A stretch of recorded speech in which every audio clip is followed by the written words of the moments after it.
Hi everyone, in this video I'm going to show you how to paint short realistic fur in acrylics. Now the first thing that I want to get right first of all is the base layer. Now this is very important, and if you've seen many of my other videos here on YouTube, you know that I put a lot of emphasis on this stage. Now this is our foundation for our details, so the first thing that I want to do is hide that background colour.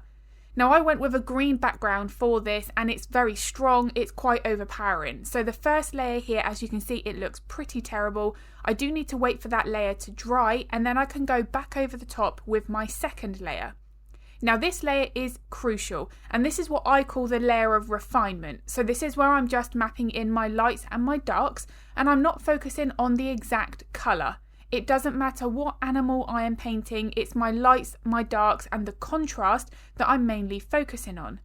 Now the wonderful thing about acrylics, and we're going to cover one aspect of this throughout this tutorial, is how easy it is to adjust the colour so that I can go in and work with my layers as I am here, only focusing on the lights and the darks. I don't have to stress myself out at each stage mixing the exact colour. Now I have a video here on YouTube and I'm talking about how to use glazes to adjust your colour when working with acrylics. So if that's of interest, I'll pop that in the description below. But with this, I'm going to be painting my details and then adjusting the colour with the use of glazes as I go. And this really is something that not only do I say and speak about in all of my YouTube videos, but I cover thoroughly on my in-depth step-by-step tutorials on Patreon. Now once I've waited for that base foundation to dry, I've got a really nice smooth transition from my darks to my lights. I'm now going to start working on building up the fur texture. Now the most important thing at this stage is we don't want to be painting the brightest highlights first.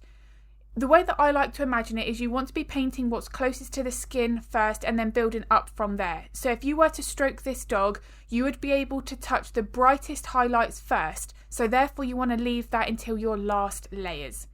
You want to be looking at that reference photo and painting in the layers that are darker initially and then building up your mid-tones on top.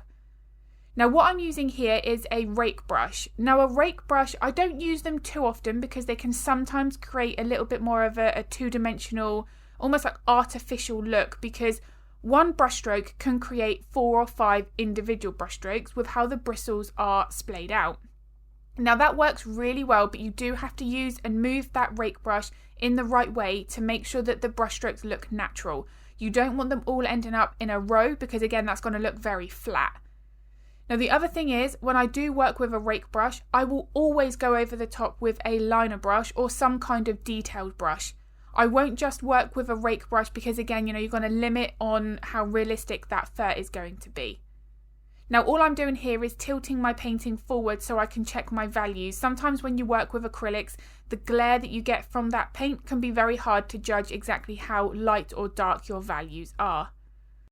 Now the real-time version of this tutorial is available on Patreon, and you can see here that I'm pointing regularly at my surface. I'm explaining exactly what I'm doing because I'm creating this tutorial, adding the voiceover while I'm working, so every process is explained thoroughly.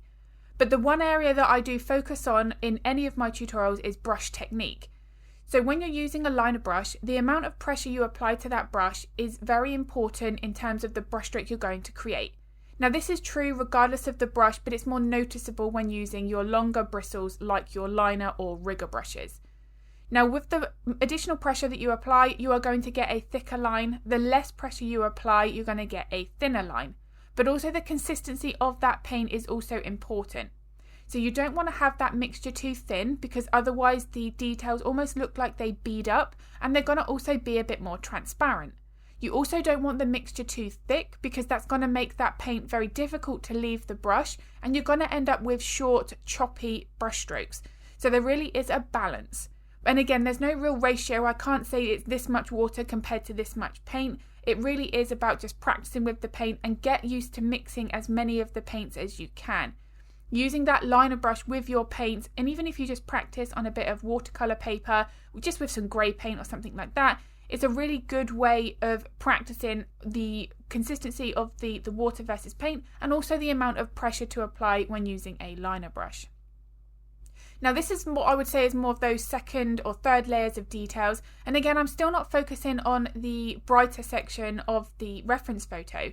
While I'm waiting for the ear to dry, I'm just touching up areas where I want to add a little bit more subtle depth to the face.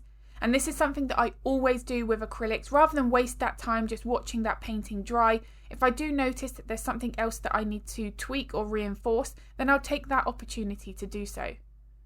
Now what I want to do is when I've built up the next layer of details, I want to allow that to completely dry, and then I'm going to tint that again with a glaze and get that colour more accurate to that reference photo.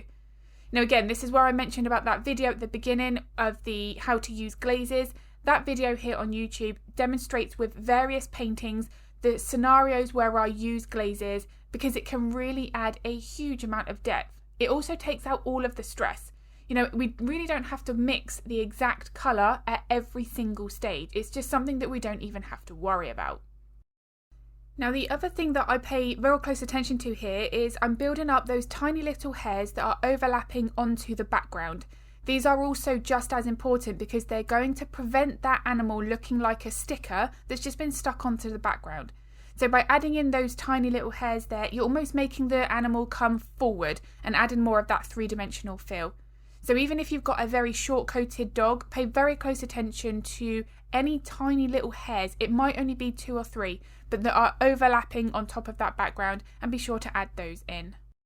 So I do hope that this short video with the tips and techniques that I've shared here have been useful. If they were, I would really appreciate it if you could give the video a like and a thumbs up, because it makes a huge difference to my channel. I'd be very, very grateful. I also upload a couple of videos to YouTube every week, so if you would like to get notified of that content, then don't forget to hit the subscribe and the bell button. Now this chocolate Labrador is available on my Patreon channel as a real-time full-length tutorial, as I've said, with a voiceover while I'm painting, so every process is explained in the moment. It's a great one to follow along to. So if you would be interested in this or any of my other in-depth tutorials, then I'll link my Patreon in the description below. Here's a photo of my finished painting, and if you've got any art related questions, feel free to pop them in the comments below, because I'm more than happy to help if I can. I'm going to be uploading another video to YouTube next week, but as always, thank you so much for watching.